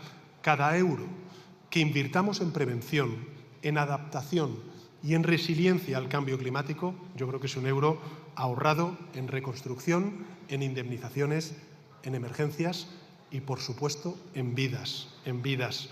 Esto salva vidas y es lo que tenemos que tener todos en mente. Por eso creo que ahora mismo, y miro a la señora Narbona, que preside esa comisión, y también a la vicepresidenta tercera, es muy importante el que logremos ese pacto de Estado, ese acuerdo de país, como queramos llamarlo, pero necesitamos un gran acuerdo de todas las fuerzas parlamentarias, ojalá también de las instituciones, frente a la emergencia climática. Un acuerdo que apoyan, a mi juicio, los ciudadanos, la sociedad civil y también, por supuesto, los expertos. En los últimos... Los datos están ahí. El 75% de los españoles, por tanto no estamos hablando de izquierda o de derecha, el 75% de los españoles está a favor de que todas las fuerzas políticas suscribamos este gran acuerdo frente a la emergencia climática, de adaptación y de mitigación a una realidad que está superando todas las previsiones científicas. No desmantelar el Pacto Verde, como pide la ultraderecha y dice que sí el Partido Popular. Y así lo sienten también muchos alcaldes, de todos los colores políticos, señorías, cuando ven cómo cada verano es más largo, cada sequía es más dura, cada episodio de lluvias extremas es más destructivo. No estamos hablando de hipótesis, estamos hablando de realidades. Y esa, bueno, pues es una inundación que entra en una casa, un incendio que obliga a evacuar un municipio, como ha pasado este verano, es una vía férrea que colapsa bajo lluvias cada vez más violentas, es una realidad que no espera a que resolvamos nuestras batallas partidistas. Y, por tanto, es un pacto que va mucho más allá de los ciclos de la gente electorales, porque es un pacto que tiene en el centro a la gente y a su seguridad y a su vida. La señora Nogueras, bueno, habla de que la situación es grave, por supuesto, que lo es, faltaría más, antes la he descrito. Dice la señora Nogueras que nosotros estamos en debilitar y en destruir. Bueno, yo creo que estamos antes al contrario, en construir y en fortalecer. Habla de desigualdad, poco menos, o sea, un país que crece al 2,8%, que ha creado en el año 2025 605.000 empleos nuevos en nuestra economía, que concentra el 40% del total de creación de empleo de Europa. Hombre, tendrá dificultades, yo no digo que no. ¿Sufriremos desigualdades? Por supuesto que sí. ¿Tendremos que defender y fortalecer los servicios públicos? Claro que sí, en eso está este Gobierno. Pero no se puede decir, señoría, que es un país que reparte pobreza, cuando tenemos, siendo todavía elevados, en mínimos históricos, la desigualdad y la pobreza en nuestro país gracias a las políticas de redistribución que está haciendo nuestro Gobierno. Claro, usted dice, hay que reforzar el estado del bienestar. Usted no está de acuerdo con el escudo social, no está de acuerdo con los desahucios. Bueno, bien. Yo no lo comparto, lo rechazo frontalmente, pero permítame que le diga, señoría, este Gobierno ha puesto encima de la mesa una quita de la deuda que permitiría aliviar la carga financiera de comunidades autónomas altamente endeudadas, como pueda ser, por ejemplo, la Generalitat de Cataluña.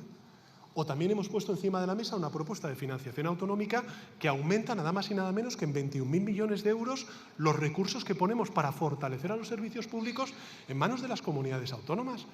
Y, hombre, tendría algo más de credibilidad por parte suya si dice que está dispuesto a negociar y a acordar y aprobar esa quita de la deuda y ese nuevo sistema de financiación autonómica también para Cataluña. Pero, claro, decir que no se está de acuerdo con este sistema y se queja del escaso fortalecimiento de los servicios públicos en nuestro país, creo que es incoherente, señoría. Que Cataluña es una economía potente que merece todo la pena, pues es que no puedo estar más de acuerdo y desde luego estoy en desacuerdo con la gestión que se está haciendo por parte de las fuerzas progresistas que están articulando una mayoría parlamentaria en el Parlamento de Cataluña. En todo caso, señora Nogueras, yo sí estoy de acuerdo contigo en que este Gobierno ha venido asumiendo una deuda histórica arrastrada por otros gobiernos en la financiación ferroviaria de Cataluña. Lo hemos hablado en múltiples ocasiones. Y creo que es importante que hagamos un repaso también para que los catalanes y catalanas sepan de dónde venimos. Venimos de un plan, el del año 2008-2015, de Rodalíes, que anunciaba una inversión de 4.000 millones de euros, pero que quedó en una ejecución paupérrima, de un 10% cuando gobernaba el Partido Popular y el señor Rajoy. Y fíjese si hay un dato estremecedor, que creo que ha sido el señor Rufián quien ha hecho referencia a ello desde esta tribuna. En fin, no existe en toda la red de Rodalíes un solo tren adquirido en los 15 años que ha gobernado el Partido Popular, primero el señor Aznar y el señor Rajoy posteriormente, adquirido por la Administración General del Estado. Este era el punto de partida, señorías, que nosotros nos encontramos en el año 2018. Por tanto, yo coincido con usted, hay un déficit acumulado también en Cataluña, tan prorrogado en el tiempo que evidentemente deja cicatrices que son difíciles y que exigen mucho tiempo el poder subsanar. Bueno, seguramente podremos discutir qué cosas podríamos hacer mucho mejor y yo estoy, por supuesto, abierto a escuchar esas propuestas. Pero no me podrá negar, señoría, que, hombre, que en ejecución sí hemos actuado. El plan de Rodalíes, que se lanzó en el año 2020, movilizaba, usted ha hecho referencia a ello, 6.000 millones de euros, de los cuales ya se han adjudicado 4.200 millones de euros. En fin, ya que algunos tienen una memoria selectiva, este plan, quiero recordar, fue acordado por el presidente Torra, cuando era presidente de la Generalitat de Cataluña, y se continuó desplegando también con el presidente aragonés al frente de la Generalitat de Cataluña. Y que se apoyaba, por cierto, a mi juicio, de manera acertada, en 6 pilares muy claros. 1. Reforzar la fiabilidad y el mantenimiento, 586 millones de euros, de los cuales ya hemos ejecutado, señoría, el 97%, que han permitido, por ejemplo, más de 260 actuaciones sobre vías, puentes, túneles, energía, señalización. Junto con ese refuerzo de la fiabilidad y el mantenimiento, modernizar las estaciones, 400 millones de euros adjudicados, más de 140 actuaciones entre obras finalizadas en marcha y nuevos edificios. 3. Mejorar la información al viajero. Ahí está, por ejemplo, todas las herramientas digitales, la información en tiempo real y la integración en la T-Mobilitat. 4. Ganar capacidad, 1.340 millones de euros, la mitad ya de ellos ejecutados en duplicaciones de línea. 5. Planificar actuaciones, 13 estudios informativos en marcha, 20 actuaciones en estudio para diseñar la red de las próximas décadas. Y 6. Renovar el material, 1.207 millones de euros destinados a nuevos trenes, la incorporación este mismo año de las primeras unidades de los 110 trenes adquiridos, ¿no? Con esto, señorías, no estoy cayendo en la autocomplacencia, soy muy consciente de lo que queda por hacer. Nuestro compromiso con Rodalíes no acaba ahí.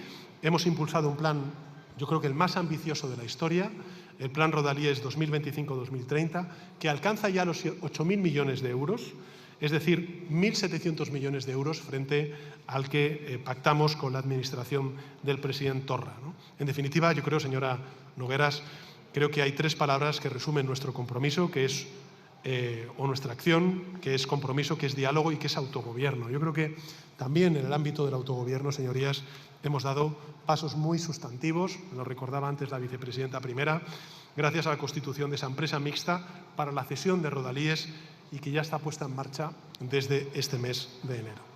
Por tanto, este Gobierno invierte, actúa para paliar un déficit histórico, para mejorar el servicio de Rodalíes. Yo creo que estamos en el camino correcto.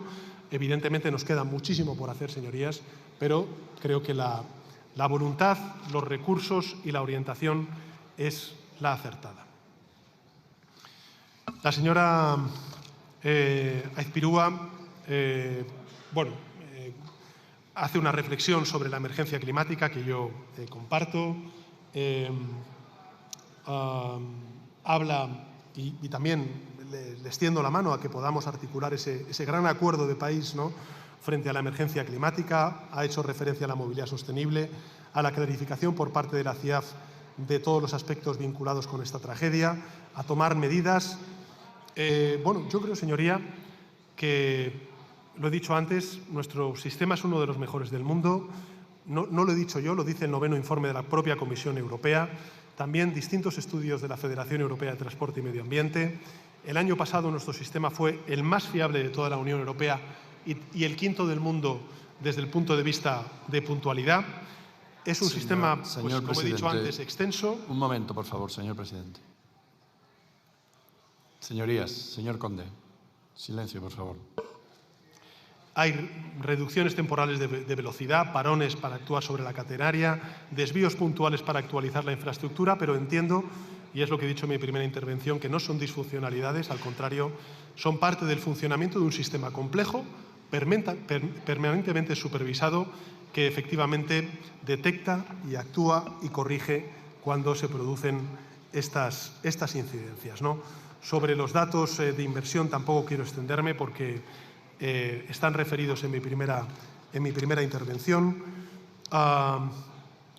Pero usted dice que, bueno, que tenemos que hacer más medidas progresistas para proteger a la clase media, a los trabajadores y trabajadoras de nuestro país.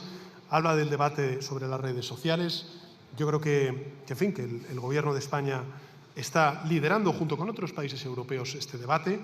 Pero, por ejemplo, en el sistema financiero usted me reprocha, bueno, yo creo que, este es uno de los pocos países que tiene o cuenta con un impuesto a la banca, gracias también a que ha habido una mayoría parlamentaria que ha propiciado tener ese impuesto a la banca, y ha habido otros grupos parlamentarios que evidentemente han votado en contra. Cada cual defiende los intereses que defiende. Pero sí quisiera recordarle, cuando hablaba precisamente del rescate del sector financiero que no ha sido devuelto a los ciudadanos, que una de las principales medidas que ha tomado el Ministerio de Vivienda y Agenda Urbana ha sido precisamente esa, el situar en la empresa pública Casa 47, en honor al artículo 47 de la Constitución, todos esos activos del llamado Banco Sareb, del Banco Malo, que efectivamente implicó el rescate financiero y de esos activos inmobiliarios en la época en la que el Partido Popular gobernaba nuestro país, ¿no? Bueno, hay cosas en las que puedo estar más o menos de acuerdo, pero creo, señoría, que hay cosas en las que nosotros podemos llegar hasta donde podemos llegar. Y usted es consciente de ello cuando ha explicado cuál es la posición que tiene su grupo en relación con los desahucios y también en la crítica, en el reproche justo o justificado que hace sobre esta retórica de la ocupación que hace la derecha, la ultraderecha y algún otro grupo parlamentario más de corte nacionalista, ¿no? Pero yo creo que ahí usted mismo se está dando la respuesta. Este es un gobierno que, por supuesto, plantea soluciones. Lo hizo también con la Ley de Vivienda. Permite a las comunidades autónomas articular medidas para parar todas estas situaciones de emergencia habitacional, de descontrol de los precios, de alojamientos turísticos. ¿Y cuál es la realidad que nos estamos haciendo? Que no por una cuestión de interés general, sino por un boicot ideológico, no están aplicando esa Ley de Vivienda. El Gobierno de España lo que hace es proponer medidas a sus señorías, a los grupos parlamentarios, para superar ese boicot, ese bloqueo que están haciendo los gobiernos del Partido Popular con Vox, pero necesitamos la mayoría parlamentaria de esta Cámara. Y ahí, señoría, pues evidentemente creo que lo relevante es que trabajemos todos, que tengamos un ejercicio de empatía para poder llegar a un acuerdo y efectivamente dar respuesta a aquellos colectivos que más necesitan del compromiso de lo público, ¿no? Por tanto, avanzar en leyes, consolidar derechos, gestionar los fondos europeos para acompañar esas reformas y esas transformaciones que estamos haciendo, o defender la política europea e internacional que está haciendo este Gobierno, me parece que es un propósito de legislatura más justificable que cualquier otro, sobre todo cuando uno ve qué es lo que está pasando en el mundo, y no solamente en Estados Unidos, sino también en Europa.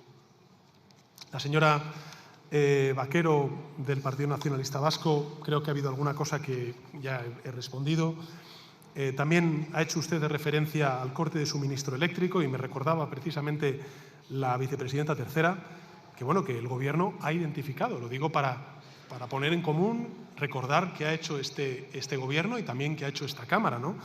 El Gobierno identificó las causas del cero eléctrico del 28 de abril de 2025 y no lo hizo un año después. No 6 meses después, cuando pasó la primera tormenta mediática, apenas 49 días después, efectivamente, los criterios técnicos, los servicios técnicos dieron con las razones, con la causa. Y, de hecho, a ese informe han tenido acceso, bueno, pues todos los grupos parlamentarios, señoría, también el Partido Nacionalista Vasco.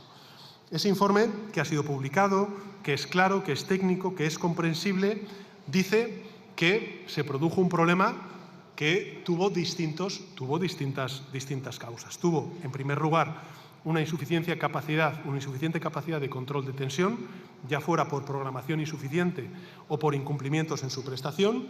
2, varias oscilaciones que generaron, en este caso, un estrés adicional sobre el sistema. 3, la desconexión prematura de centrales antes de superar los umbrales normativos, lo que desencadenó una desconexión en cadena que desembocó en un apagón como el que conocimos ese 28 de abril. Estas fueron las causas, han sido publicadas, han sido documentadas y fíjese, señorías, si ha sido así, que propusimos un Real Decreto Ley para reforzar la supervisión del sistema eléctrico, para reforzar la resiliencia del sistema eléctrico. ¿Qué votaron ustedes, señoría? No. ¿O votaron que sí? ¿Votaron ustedes que sí? No, digo ellos. Ya, pero digo, ellos sí, pero usted sabe que, bueno, pues que hay grupos parlamentarios que se quejan, pero que luego no lo hacen, ¿no? Bueno, sobre el reprocharme que haya anunciado esto, yo entiendo que efectivamente hay una proposición de ley que está ahora mismo, o un proyecto de ley que se está tramitando en las Cortes sobre la edad de acceso a las redes sociales.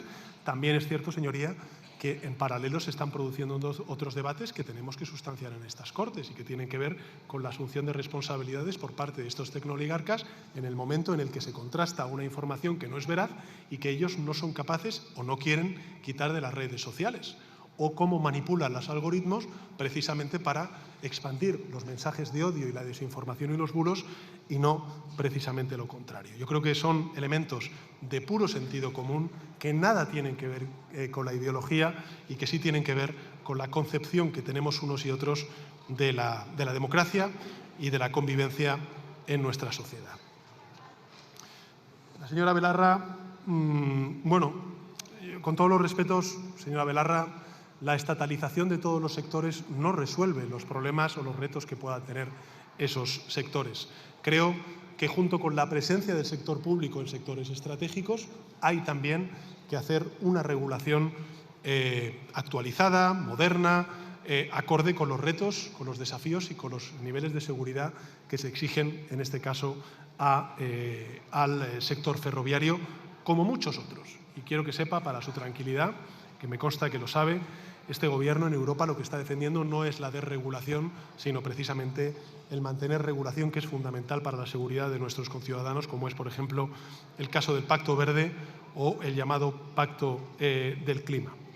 Sobre la política exterior, señoría, bueno, pues yo sé que ustedes quieren hacer una diferenciación del Gobierno de coalición progresista sobre esta cuestión, pero sinceramente tampoco tiene mucho recorrido, tampoco tiene mucho espacio. Es difícil reprochar a este Gobierno que nosotros no estamos pendientes de la población palestina, que nosotros no estamos pendientes de la situación en América Latina y el Caribe. Pues no lo sé, hable usted a lo mejor, si puede, pues con, no sé, con los dirigentes de México, de Brasil, de Colombia.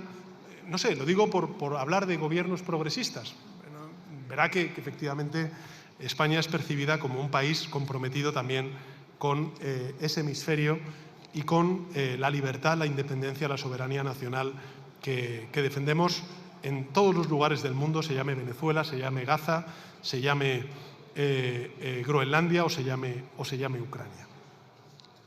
Y bueno, al señor Rego del Bloque Nacionalista Galego, autocrítica toda la del mundo, señoría, faltaría más. Usted ha hecho referencia al accidente de Angrois y creo que hay mucho que aprender de todos estos accidentes ferroviarios y también mucho que contrastar sobre cómo gestionamos unos y cómo gestionamos otros estas crisis.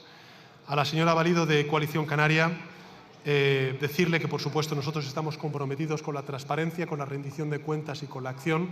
Ya estamos tomando decisiones, tanto en el ámbito legislativo con el Real Decreto Ley que hemos aprobado, o 2 Reales Decretos Ley que hemos aprobado en cuanto a las indemnizaciones y en cuanto a la protección ante los incrementos de precios abusivos que se hacen en emergencias por operadores privados, como también, lógicamente, todo, digamos, a la espera de lo que nos diga la CIAF para seguir trabajando y el acuerdo que que hemos logrado con los representantes del sector ferroviario. Señoría, silencio, por favor. Silencio. Bueno, al señor Catalá de Unión del Pueblo de Navarra, decirle, yo creo que ya ha respondido al señor Feijóo sobre qué hubiera hecho efectivamente el Partido Popular desde el Gobierno. Y al señor portavoz del Grupo Parlamentario Socialista, señor Patxi López, yo creo que en efecto, yo creo que Patxi ha dado argumentos que creo que trascienden y que deberían interpelar a todas las izquierdas de este país. Es verdad que se me ha olvidado responder a la señora de Compromís, Micó, cuando habla de política útil, dice: ¿ustedes más o menos son iguales que el Partido Popular? Bueno, no lo sé. Yo creo que en la Comunitat Valenciana, si algo se ha demostrado, es que gestionamos, por ejemplo, una Dana de Valencia de manera muy distinta al Partido Popular. Este Gobierno ya lleva desembolsados 9.200 millones de euros en la reconstrucción y en el relanzamiento de la Comunitat Valenciana.